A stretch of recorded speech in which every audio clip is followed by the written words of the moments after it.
성경을 보면은 우리를 향한 하나님의 뜻을 정확하게 밝혀놓은 구절이 있어요. 어디일까요? 데살로니가전서 5장 16절부터 18절에 보면은 여러분이 잘 아는 구절인데요. 항상 기뻐하라. 쉬지 말고 기도하라. 범사에 감사하라.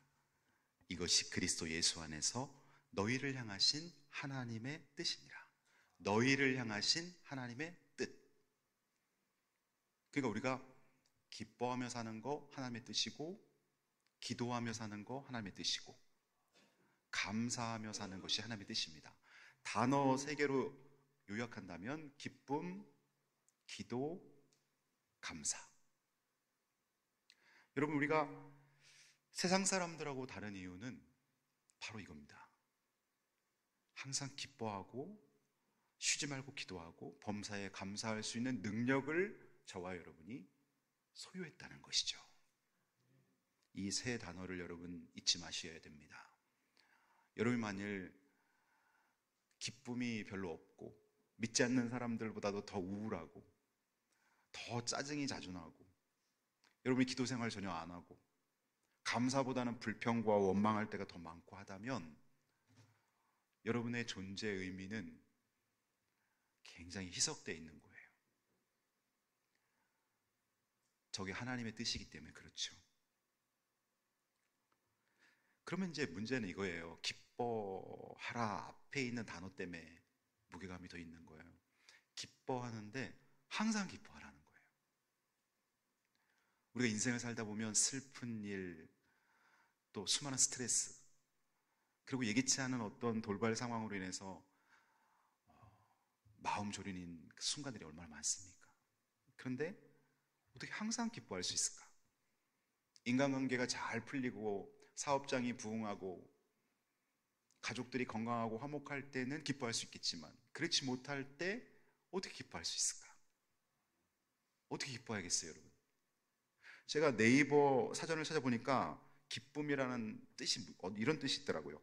욕구가 충족되었을 때의 흐뭇하고 흡족한 마음이나 느낌. 욕구가 충족되었을 때의 흐뭇하고 흡족한 마음이나 느낌. 그러면 욕구가 충족 안 되면 기쁨이 없는 거잖아요. 근데 왜 저렇게 성경에서는 항상 기뻐하라고 했을까? 그 이유는 뭐냐면 우리 그리스도인들에게는 절대 기쁨의 이유가 있기 때문에 그런 거예요. 절대 기쁨의 이유. 그러니까 어떤 상황이 도래한다 해도 그걸 초월할 수 있는 분명한 기쁨의 이유가 있는 거예요. 그게 뭐냐면은 내가 죄인으로서 마귀의 소속이었는데 하나님이 그 아들 예수를 십자가에 나 대신 못 박아 속죄 제물로 받으셔서 내가 예수를 믿어 마귀의 소속에서 하나님의 자녀가 되었고 내가 오늘 밤이라도 주님 부르시면 천국에 입성해서 하나님과 영원히 살 수 있는 천국을 기업으로 소유했다. 나에게는 천국 시민권이 있다. 이것이 바로 절대 이유라는 거죠. 하나님의 놀라운 사랑, 예수 그리스도의 십자가 희생을 통한 구원을 우리가 받았기 때문에 절대 기쁨의 이유, 절대 기쁨의 이유는 다른 일들이 이거를 넘지 못하는 거예요. 육체의 질병이 들었어요. 근데 이 절대 기쁨의 이유가 너무 강하고 영원하기 때문에 육체 질병 중에도 기뻐하고 감사할 수 있는 거예요. 자녀들에게 지금 어떤 문제가 있는데 부모로서 힘들어요. 그러나 이 절대 기쁨의 이유가 이 자녀로 인해 힘든 거를 넘어서 있는 거예요. 경제적으로 어려움이 있어요. 힘들어요. 사업장이 잘 안 돼요. 그러나 절대 기쁨의 이유를 이 문제가 넘지를 못하는 거예요. 여러분, 이제 강변도로나 강변북로나 88도로 좌우편에 빌라나 아파트가 있지요. 그 빌라나 아파트는 바로 88도로나 강변북로 바로 앞에 있기 때문에 그런 아파트나 빌라를 뭐라 그러냐면 절대 조망권을 가진 집. 절대 조망권이란 뭐냐면은 이 집 앞쪽으로 시야를 가릴 수 있는 건물이 들어설 수 없다는 거예요. 절대 조망권. 그런 집들은 가격이 더 비싸잖아요. 뒤로 건물이 생길 수는 있어요. 근데 바로 앞에가 도로이기 때문에 그 앞쪽으로는 집이 들어설 수 없어요. 절대 조망권. 그러니까 한강이 훤하게 보이는 거예요. 여러분, 우리가 하나님 앞에 항상 기뻐할 수 있는 것이 바로 이 절대 기쁨의 이유를 우리는 가지고 있기 때문에 그런 것입니다. 항상 기뻐해라. 쉬지 말고 기도하라. 범사에 감사해라. 그 기뻐하고 기도하고 감사하라는 그 앞에 있는 수식어를 여러분 관심 있게 보셔야 돼요. 항상 기뻐하는데 찔끔찔끔 조건 따라 이렇게 하지 말고, 이제는 주님 부르신 천국 가는 그날까지 항상 기뻐해라. 기도하는데 어떨 때는 어떤 날은 하고 어떤 날은 쉬고, 아침에는 하고 저녁에는 안 하고, 이게 아니라 호흡이 붙어 있는 한 항상 기도가 돼야 된다는 거예요. 주님과 교회 성전에 와서만 여러분 기도하나요? 지하철 타면서, 버스 타면서, 업무 중에 사람 만나면서도 마음속에 쉬지 말고 기도하라는 거예요. 이 앞에 수식어를 잘 보셔야 돼요. 감사하는데 내 나름대로 생각할 때 이건 잘된 일이야 할 때만 감사하지 말고, 범사라는 게 한자로 무릇 범자에다 일사자, 모든 일이잖아요. 모든 일에 감사해라. 혹 자녀가 내가 원하는 대로 회사에 취업이나 진급이 안 됐거나 대학 합격이 안 됐거나 그런 상황 속에서도 감사할 수 있어야 돼요. 범사에 감사하라. 이거는 믿지 않는 사람들은 도대체 이해할 수 없는 행동을 지금 기독교인들이 하고 있는 거예요. 근데 하나님이 그렇게 하라고 성경에 우리에게 말씀 주신 거예요. 항상 기뻐하라. 쉬지 말고 기도하라. 범사에 감사하라. 너희를 향한 하나님의 뜻이니라. 제가 왜 이렇게 기쁨을 강조하냐면, 오늘 우리가 본문으로 선택한 이 빌립보서가 기쁨에 관한 책입니다. 빌립보서의 주제는 주 안에서 항상 기뻐하라. 이것이 빌립보서의 주제고요. 빌립보서 4장밖에 되지 않지만 이 빌립보서의 핵심 절이 4장 4절이에요. 빌립보서 4장 4절. 주 안에서 항상 기뻐하라. 내가 다시 말하노니 기뻐하라. 이것이 빌립보서의 핵심 절입니다. 빌립보서 4장 4절부터 6절에 보면은 아까 데살로니가전서 앞에 5장 16절부터 18절에 하나님이 우리에게 알려주신 뜻이 여기에도 그대로 담겨 있어요. 잘 찾아보세요. 기쁨, 기도, 감사. 이 세 단어가 이 빌립보서 4장 4절 6절에 그대로 담겨 있어요. 주 안에서 항상 기뻐하라. 기쁨이 나오죠. 내가 다시 말하노니 기뻐하라. 너희 관용을 모든 사람에게 알게 하라. 주께서 가까우시니라. 아무것도 염려하지 말고 다만 모든 일에 기도, 간구로 너희 구할 것을 감사함으로 하나님께 아뢰라. 그러니 우리가 기뻐하고 기도하고 감사하는 것은 하나님이 우리에게 기대하시고 우리에게 당부하신 분명한 뜻입니다. 2024년을 보내면서 여러분 기쁨이 충만했는지 생각해 보세요. 올해를 보내면서 여러분 기도하는 시간이 하루 종일 기도 안에 푹 빠져서 있었는지 생각해 보세요. 또 여러분 올해 모든 순간에 감사를 많이 하셨는지 생각해 보세요. 그렇지 못했다면 오늘 말씀을 듣고 여러분 삶에 변화가 일어나야 됩니다. 하나님께서 우리에게 이는 그리스도 예수 안에서 너희를 향하신 하나님의 뜻이라고 했는데, 내가 그 세 가지 안 할 수도 있지 뭐라고 생각하면 어떤 일이 일어나냐면 요 세 가지를 상실하는 순간 마귀가 아주 교묘하게 틈탑니다. 여러분이 기쁨을 잃어버리잖아요? 그럼 마귀가요 여러분의 생활 구석구석을 침투하고 들어와요. 그래서 불평하고 원망하게 만듭니다.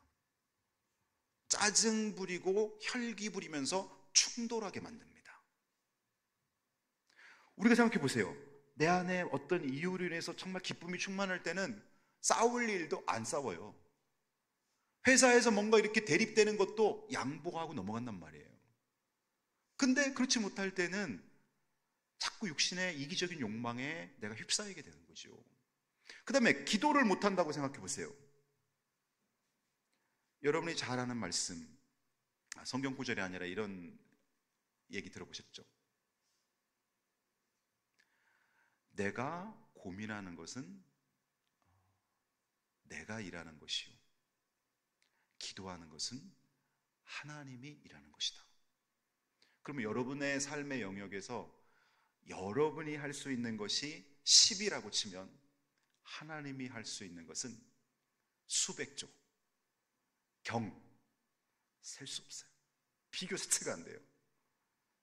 그럼 기도하는 것이 가장 효율적인 방법이죠. 내 삶을 윤택하게 하고 행복하게 하는 가장 위대한 일, 기도이죠.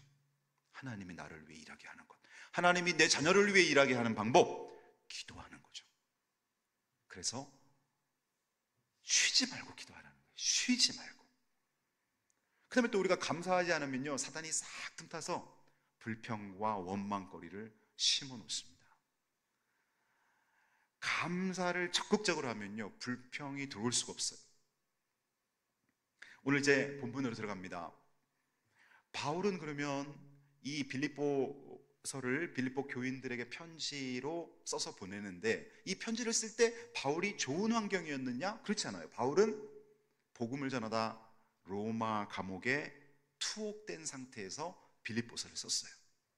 감옥에 갇혀 있는 상황 속에서 어떻게 기뻐하라는 편지를 쓸 수가 있을까? 이것이 바울의 놀라운 신앙의 힘이라는 거예요. 우리가 누군가에게 카톡 문자를 보내도 기쁘고 좋은 일이 있으면 막 문자에 기쁘고 좋은 벌써 그 표현들이, 그래서 자녀한테 가족에게 막 보내잖아요. 근데 지금 바울은 감옥에 갇혀 있는데 어쩌면 빌립보서에 여러분 읽어보십시오. 기쁨이라는 단어가 수십 번 나오는데 어떻게 이런 편지를 교인들에게 보낼 수 있을까? 아까 얘기했듯이 절대 조망권 잊지 마세요. 기쁨의 절대 이유를 가진 바울은 교회 지도자가 감옥에 가고 복음 전하면 붙잡혀서 매맞고 순교할 수도 있는 그런 상황 속에서 성도들이 기가 죽어 있을 때 그들에게 힘을 내기 위해서 빌립보서를 집필하게 된 것입니다. 오늘 본문에 보면 바울은 빌립보 교인들에게 이렇게 당부합니다. 두렵고 떨림으로 너희 구원을 이루어라. 12절, 나의 사랑하는 자들아, 지금 내가 감옥에 갇혀서 없더라도 내가 있을 때든 없을 때든 두렵고 떨림으로 너희 구원을 이루라. 이 표현을 보면 여러분 어떤 생각이 나요? 구원이라는 거는 예수님을 영접할 때 나에게 얻어지는 게 구원인데 왜 구원을 이루어가라는 어떤 점진적인 노력에 의해서 얻는 것처럼 표현을 했을까? 너희 구원을 이루어라, 이렇게 표현했단 말이에요. 신약 성경을 읽어보면 구원에 대한 의미가 두 가지로 나옵니다. 하나는 구원의 두 가지 의미, 영적 구원, 거듭남을 말합니다. 구원의 두 가지 의미를 띄워주세요. 영적 구원. 이 영적 구원은 거듭나는 걸 말해요. 그러니까 우리가 영혼과 육신이 있는데 육신은 엄마 뱃속으로 들어갔다 다시 나올 수 없어요. 근데 영혼은 내가 죄인으로서 하나님과 단절돼서 마귀의 소속이 되어 있다가 예수 그리스도의 십자가 보혈의 공로를 믿음으로 죄사함 받고 하나님의 자녀로 다시 태어날 수가 있어요. 그래서 우리가 요한복음 보면 니고데모라는 그 스승이 예수님을 찾아와서 어떻게 하면 하나님 나라 갈 수 있냐고 물으니까 예수님께서 거듭나야 갈 수 있다고 말했는데 그 의미를 이해를 못하니까 예수님이 설명하잖아요. 영으로 난 것이 영이요 육으로 난 것은 육이니라. 성령으로 거듭나는 걸 말하는 거죠. 예수를 구주로 영접할 때 영적으로 거듭나는 것이 바로 구원이라는 거죠. 그래서 구원의 첫 번째 의미는 내 영혼이 하나님의 자녀가 되는 거예요. 요한복음 1장 12절 영접하는 자 곧 그 이름을 믿는 자들에게는 하나님의 자녀가 되는 권세를 주셨으니. 그래서 영적 거듭남이 우리가 흔히 알고 있는 구원이에요. 근데 구원에는 또 하나의 의미가 있어요. 이것은 뭐냐면은 예수 믿기 전에 내 삶은 육신의 정욕과 안목의 정욕과 이생의 자랑에 이끌려서 이게 죄인지도 모르고 그렇게 살아갔단 말이에요. 근데 예수 믿고 나서 삶이 변화돼야 되는데 삶이 변화되지 않은 사람들이 있어요. 예수 믿고 나서도 여전히 술독에 빠져서 살고, 여전히 욕하는 습관에 빠져 살고, 여전히 다른 사람 비판하고 정죄하고 미워하며 살고, 이런 삶을 갖고 어떻게 거듭난다고 할 수가 있을까? 그래서 여기서 말하는 거듭남은 두 번째 의미, 삶의 구원, 생활 습관의 구원, 성화를 말하는 것입니다. 거룩할 성자 될 화자, 내 삶이 거룩하게 되는 것. 너희 구원을 이루라 할 때는 너의 삶이 이제 거룩하게 주님 보시기에 합당한 그리스도 향기나는 삶으로 바뀌어야 된다, 그렇게 말하고 있는 거죠. 그래서 여기서는 두 번째 의미, 삶의 변화를 말하는 것입니다.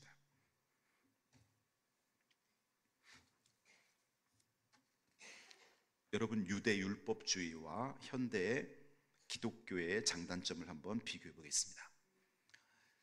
교회 안에, 초대교회 안에 유대교였다가 기독교를 받아들인 사람들이 있었고, 이방인이었다가 기독교인이 된 사람들이 있었어요. 근데 이 유대교였다가 기독교인이 된 사람들 중에 유대 율법주의라는 잘못된 신앙관을 갖고 있는 사람이 있어요. 이 율법주의는 뭐냐면은 모세 오경을 비롯한 하나님의 말씀을 다 잘 지켜야만 구원받는다는 주의입니다.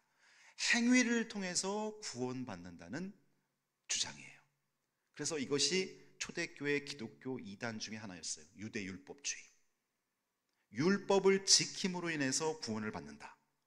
하나님 말씀 지킨다는 건 좋은 점이에요. 근데 문제는 뭐냐 하면은 이 사람들이 자기들도 하나님의 말씀을 온전히 다 지키지 못한다는 거예요. 그리고 하나님의 말씀을 지키지 못하는 사람들을 바리새인적인 입장으로 비난하고 비평한다는 거예요. 그러니까 결국 예수의 십자가 복음이 구원이라고 믿지 못하니까 이들은 구원을 받지 못하는 거예요. 유대 율법주의의 단점입니다. 행위나 공로로 구원을 받으려고 하는데 이 땅에 사는 모든 사람은 죄인이라고 성경은 선포했어요. 로마 3장 23절, 모든 사람이 죄를 범하였으니 하나님의 존전, 하나님의 영광에 이르지 못하더라. 그러면 현대 기독교, 우리 기독교인들의 단점은 뭘까요? 오늘날 우리는 로마서를 보면 이신득의, 믿음으로써 의의를 얻는다는 이신득의의 교리 위에 서 있어요. 우리는 믿음으로 구원받았다는 자부심을 갖고 있어요. 로마서 1장 14절처럼 복음에는 하나님의 의가 나타나서 믿음으로 믿음에 이르게 하나니 기록된 바 오직 의인은 믿음으로 말미암아 살리라.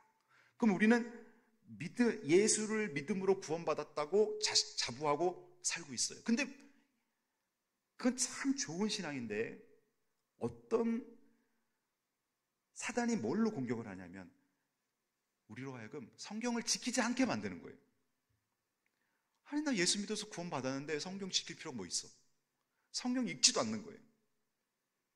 성경을 지키려고 노력하지도 않는 거예요. 그러니까 어떤 괴리가 있냐면은 예수 믿었다고 구원받았다는 어떤 자신감은 있는데 하나님의 말씀을 지키지 않는 부분을 놓고 이 사람이 무너지는 거예요. 마귀가 공격을 하는 거예요. 그래서 여러분, 야고보서에 보면 이런 말씀이 있는 거예요. 야고보서 2장 28절, 영혼 없는 몸이 죽은 것 같이 행함이 없는 믿음은 죽은 것입니다. 그래서 야고보서가 말하는 건 뭐냐면은 분명히 믿음으로 구원받는 거 맞다는 거예요. 그런데 십자가에 나 대신 달려서 나를 위해 죽으신 예수님의 그 은혜와 사랑을 믿는다면 감사함으로 성경을 지키는 성도가 되어야 되지 않겠느냐. 이게 야고보서의 말씀이에요. 야고보서 2장 20절부터 26절에 보면 아 허탄한 사람아 행함이 없는 믿음이 헛것인 줄을 알고자 하느냐. 우리 조상 아브라함이 그 아들 이삭을 제단에 바칠 때에 행함으로 의롭다 하심을 받은 것이 아니냐. 잠깐 여기 21절 짚고 넘어갑니다. 아브라함은 믿음으로 구원받았어요? 행함으로 구원받았어요? 제 질문 하나 드려볼게요, 여러분. 예? 아브라함이 믿음으로 구원받았어요? 행함으로 구원받았어요? 아브라함은 믿음으로 구원받았어요. 아브라함이 이를 믿으니 하나님이 이것을 그의 의로 여기시니 라고 창세기에 나오죠. 아브라함은 믿음으로 구원받았는데 여기서 언급하는 아들 독자 이삭을 번제로 드리라는 명령 앞에 그 아들 이삭도 제단 위에 정말 묻고서 아들을 제물로 드리려고 아브라함이 합니다. 그 행함을 보면서 하나님께서 아브라함의 그 삶의 행위, 그것을 의롭다고 하나님이 칭찬을 해주신 거죠. 그러면 아브라함은 믿음으로, 하나님을 믿음으로 구원받았는데 아브라함의 행함을 보니까 아브라함 믿음은 살아있는 믿음인 거예요. 믿음으로 분명히 구원받아요. 근데 이 믿음이 살아있느냐 죽었느냐는 뭘로 봐요? 그 사람의 삶을 보면 아는 거예요. 예수를 믿는 사람이, 예를 든다면 교인 중에 예수를 믿는 사람이 맨날 무속적인 거나 의지하고 인터넷으로 맨날 오늘의 운세나 이렇게 쳐보고, 그럼 여러분 그 믿음이 진짜 살아있는 믿음이에요? 본인은 예수 믿었다고 하는데 그거는 가짜라는 거죠. 우리가 진짜 살아있는 믿음을 갖고 있다면 하나님의 말씀을 더 지키게 된다는 거예요. 내가 정말 주님과 동행하는 거듭난 그리스도인이고 성령께서 내 주, 내 안에 계시다면 우리는 하나님이 기뻐하시는 일을 할 수밖에 없다는 거예요. 그러니 내 삶이, 내 신앙을 입증하고 있는 것이죠. 물론 여러분, 어떤 사람이 나이가 80, 90 정말 병원에 입원해서 돌아가시려고 하는 그 순간에 누군가 와서 전도해서 예수님을 구조로 영접해서 천국 갔어요. 이 사람은 주님을 위해서 한 일은 별로 없어요. 그러나 마지막 믿음으로 구원받았어요. 그러나 오늘 우리가 이 땅을 살면서 앞으로 여러분 살 날이 30년, 40년, 길게는 50년이 남아 계신데 우리가 정말 내 신앙이 거듭난 분명한 신앙인이라면 우리 삶이 기대되는 것입니다. 어떤 면에서? 하나님이 영광받는 면에서 기대가 되는 거예요. 어떤 찬양의 삶을 살까? 어떤 전도의 삶을 살까? 어떤 사랑의 삶을 살까?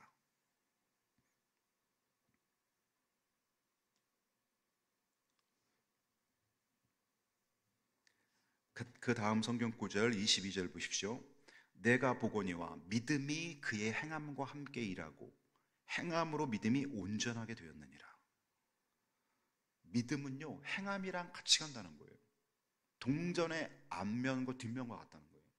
100원짜리 500원짜리 동전을 내가 슈퍼에다가 계산을 할 때 앞면만 가지 않는다는 거예요. 뒷면이 같이 간다는 거예요. 내가 예수를 구조로 영접한 분명 살아있는 믿음이라면 그 삶의 모습이 바뀐다는 거예요. 그래서 예수를 믿음으로 구원받았다는 구원의 첫 번째 의미와 내 삶이 구원받는 생활의 구원이 같이 이루어져야 된다. 그래서 바울은 빌립보 교인들에게 너희 구원을 이루라고 말한 거예요. 두 번째로 거스리는 세대에서 빛이 되어라. 바울은 빌립보 교인들한테 어긋나고 거스르는 세대에 너희가 빛이 되어라. 여러분, 빛의 특징은 어둠을 밝힌다는 거예요. 빛은 어둠과 공존하지 않는다는 거예요. 빛의 사명은 어둠을 밝히는 것이고 사람들로 하여금 볼 수 있게 만드는 거예요. 여러분이 집에서 아버지이고 어머니시잖아요. 여러분이 회사에서 직원이고 또 리더십을 발휘하는 간부일 수 있잖아요. 그러면 여러분과 적어도 한 3년 이상 함께 살았던 사람들, 함께 일했던 사람들은 빛을 볼 수 있어야 된다는 거예요. 어떤 빛? 바로 하나님이 살아계시고 예수님이 우리의 구원주라는 복음의 빛. 세상 사람들은 우리를 통해서 빛을 보는 거예요. 내가 교회 10년, 20년 다니면서 집사직분, 권사직분 이런 직분을 받았는데 아직도 내 남편, 내 아내, 내 자녀가 빛을 느끼지 못하고 있다면 우리가 소홀하게 내 책임을 감당하고 있는 거예요. 빛을 비춰야 됩니다. 사랑의 빛, 복음의 빛을 비춰야 됩니다. 항상 기뻐하는 기쁨의 빛을 비추고요, 쉬지 말고 기도하면서 그 기도의 영성의 빛을 비추고요, 그 다음에 범사에 감사하면서 어떻게 우리 엄마는 범사에 감사할 수가 있지? 어떻게 우리 아버지는 이 상황에서 감사할 수 있지라는 그 기독교인의 힘을 가족들과 이웃들이 느끼게 해줘야 되는 것이죠. 이것이 바로 우리가 빛이라는 거예요. 여러분, 빛을 양동이로 푹 덮어놓는 사람은 없어요. 마태복음 5장 14절 16절 보십시오. 너희는 세상의 빛이라. 예수님이 하신 말씀, 너희는 세상의 빛이라. 산 위에 있는 동네가 숨겨지지 못할 것이다. 산 위에 있는 동네가 바로 여러분의 가정이고 여러분의 직장이라고 생각해 보십시오. 우리가 빛인데 태양이, 여기가 이제 우리 가정, 우리가 직장, 태양이 떠오르는데, 사실은 태양은 그대로 있고 지구가 돌긴 도는 건데, 우리 개념으로 태양이 딱 떠오르는데 산 위에 있는 동네가, 야, 너네 동네는 오늘 태양에 노출해, 나는 그냥 어둠에 있고 싶어, 이럴 수 없는 거예요.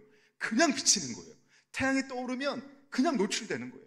우리가 가정에서 성령 받은 사람이요, 주님과 동행하는 사람이라면 나 하나가 존재함으로 인해서 내 남편과 아내와 부모와 자녀가 하나님의 빛을 보는 거예요. 복음의 빛을 느끼는 거예요.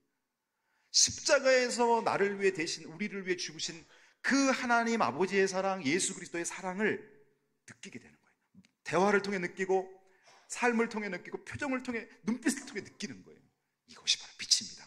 사람이 등불을 켜서 말 아래 두지 아니하고, 말이라는 것은 여러분, 우리가 옛날에 시골에서 참깨 같은 거 이렇게 한 대박, 두 대박 해갖고 두 대 딱 이렇게 달아, 그 대박을 말하는 거예요. 사람이 등불을 켜갖고 대박으로 이렇게 덮어놓는 사람은 없다는 거예요. 제일 잘 보이는 등경 위에 딱 올려놓고 집안 전체를 비추게 하는 게 바로 빛이라는 거예요. 우리가 세상에 비치면 나를 통해 누군가 영향을 받아야 된다는 거예요. 나를 통해 하나님의 빛을 볼 수 있는 주변 사람들이 있어야 된다는 것이죠. 복음의 빛을 비추라는 거예요. 빛의 특징 중 하나는 빛이 희생한다는 거예요. 이 빛을 비추기 위해서는 자신을 태워야 됩니다. 옛날에 호롱불, 저도 호롱불 시대는 아니었지만 기름 위에다가 이렇게 심지 놓고 불을 붙여놓으면 이게 기름이 점점 줄어들면서 호롱불이 방을 밝히잖아요. 촛불을 보십시오. 초가 있는데 그 초가 타야만 빛이 나잖아요. 초는 타기 싫은데 빛만 발할 수는 없는 거잖아요. 우리 자신이 사랑의 수고와 희생, 기도의 그 밑거림이 되는 헌신, 이런 거 없이 빛이 비칠 수가 없는 거예요. 복음을 저 사람이 듣기 싫어하지만 기회를 봐서 하나님이 살아계시고 예수님이 당신을 위해 십자가에 죽으셨다는 말을 내가 건네는 그 수고, 이런 것이 없이 어떻게 그들이 복음의 빛을 보냔 말이에요. 나는 수고하지 않으려고 하면서 어찌 주변 사람이 빛을 보게 할 수 있냔 말이에요. 그러니 그 불을 말 아래 두지 말고 등경 위에 두어라. 오늘 마지막, 바울은 빌립보 교인들에게 너희는 나의 자랑이요 나의 기쁨이라고 말합니다. 제가 목회를 하고 천국에 가면 하나님 반드시 물을 거예요. 너가 이수교회에서 예수님의 제자를 얼마나 양성했느냐, 너가 불신자들이 얼마나 많이 이수교회를 통해서 예수 영접하고 구원받게 했느냐, 분명히 하나님 물으실 거예요. 겁이 나요. 겁이 나면서 한편으로는 여러분들이 저의 자랑이 되는 거예요. 왜냐하면 여러분들의 삶이 변화돼서 여러분 직장이 바뀌고 여러분의 가정이 바뀐다면 저는 예수님 앞에 가서 하나님, 아무개 집사 보세요. 암흑의 장로님 보세요. 그분을 통해서 빛이 비쳤어요. 바울은 그렇게 말하고 있는 거예요. 빌립보 교인들한테 너희는 나의 자랑이다. 내가 하나님 앞에 가서 너희를 자랑할 것이다. 너희는 나의 자랑이요 나의 기쁨이라고 말하고 있는 것이죠. 그러면서 바울은 자기가 빌립보 교인들이 하나님 앞에 그 삶이 온전한 제물이 된다면 나는 내가 전제로 드려진다 할지라도 나는 기뻐하고 기뻐하리라. 전제라는 것은 다른 제사와 함께 드리는 제사예요. 번제를 드릴 때 소를 잡아서 그 소를 태워서 향기로 드릴 때 그 위에 포도주를 붓는 게 전제입니다. 바울은 자기 자신이 자기 자신의 모든 것이 다 짜서 그 포도주 한 잔의 포도주가 된다 할지라도 성도들의 삶의 제사가 하나님께 드려질 수 있다면 나는 기뻐하고 기뻐하리라 이렇게 말하고 있는 거예요. 여러분의 희생을 통해 여러분 자녀들이 하나님 앞에 아름다운 생활의 제사를 드리는데 여러분이 포도주가 된다 할지라도 기뻐하고 기뻐하리라. 나 때문에 내 목원들이 신앙이 성장하고 나의 사랑의 수고와 중보기도를 통해 이들이 주님의 제자로 성장할 수 있다면, 우리 유치부, 아동부, 청소년부 교사들은 이들이 하나님의 자녀로 우뚝우뚝 설 수 있다면 나는 내 몸이 전제로 드려진다 할지라도 나는 기뻐하고 기뻐하리라. 바울이 고백하고 있는 거예요. 저는 우리 윤현주 집사님이 그동안 우리 찬양 축제 찬양을 하면서 우리 윤현주 집사님이, 이거 갖고 와봐요. 잘 안 보여 뭔지. 우리 윤현주 집사님이 찬양 축제를 준비하는데 혼심을 다해서 지휘 연습을 하는 걸 보면서 제가 우리 윤현주 집사님이 전제로 드렸다 생각을 했어요. 포도주 한 잔이 돼서 우리 성가대 이번에 51명이, 성가대가 아니라 우리 교인 51명이 찬양초에 나갔는데요, 전제로 드려진 거예요. 전제로. 탤런트 김수미 씨가 소천했지요. 사진을 보면은 제일 중후한 사진으로 제가 하나 골라서 올렸는데요, 일령엄마로 우리가 알려졌잖아요. 일령엄마. 이분이 75세밖에 안 돼요. 그런데 지난 금요일 25일 아침 8시에 심정지 상태로 발견되었습니다. 제가 그 소식을 듣고 제일 궁금한 게 이분 예수 믿었나? 세상 사람들은 뭐 다른 거 생각할 수도 있어요. 이분이 남겨놓고 간 업적이라던가 뭐 재산. 근데 제일 먼저 생각나는 게 이분 예수 믿었나? 근데 알고 봤더니 크리스찬이라 그러더라고요. 여러분, 내일을 보장받은 사람이 어디 있어요? 하나님이 오늘 아침에 내일을 새벽에 부르면 가야지. 내일을 보장받은 사람이 어디 있어요, 여러분? 90세, 100세 사람들도 건강하게 살고 있지만 70대 중반인데 하나님 부르셨어요. 그렇다면 여러분, 우리가 저분 내가 몇 년 후에 전도할 거야, 그런 생각 갖지 마세요. 지금. 기독교인한테는 지금이란 단어밖에 없는 거예요. 지금 해야 되는 거예요. 지금 전도하고 지금 기도해야 되는 거예요. 기도하겠습니다.